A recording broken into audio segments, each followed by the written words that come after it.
Well, this absolutely superb piece of English Felspar porcelain dates from between 1820 and 1840, and we've done quite extensive research on these pieces.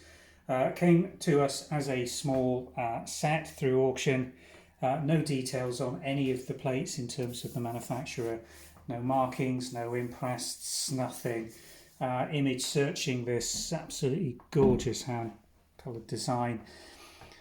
Throws no light on the manufacturing base for this. We think it's probably Copeland Garrett just by the shape, these indents, and the just overall size and shape and feel of it.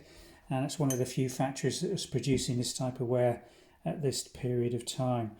Incredibly rare, incredibly beautiful as a one-off soup plate or bowl. Now we refer to these as soup plates quite often because they're almost the size of dinner plates. They're really heavy, thick, and as you can see with that big rim on the outer side for resting your spoon. They can be used now not just for soup, but I mean we use these around the farmhouse for pasta or any dishes with a good sauce or gravy, and they're absolutely beautiful things to use as your best china and for those type of dishes. I've certainly enjoyed having these around. They've been in the farmhouse now for a couple of years.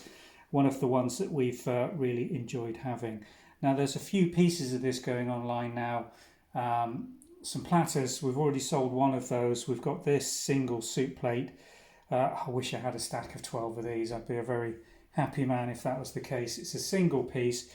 We have also got some dessert plates coming in, just a size smaller than the soup plates, two of those, and a beautiful lidded sauce tureen with a gilded pineapple handle coming online, which is just a thing of absolute beauty. But this is the soup plate, dates from 1820, probably Copeland Garrett.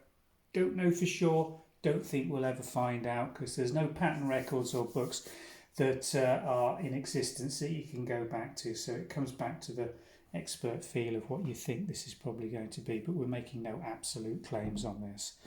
9 7/8 inch diameter, so just under 10 inches, rising I think to about 1.5 inches. Absolutely gorgeous condition, as you can see, has been used. It's in the right antique pattern for what you'd expect, and a beautiful thing of English antique Felspar porcelain history.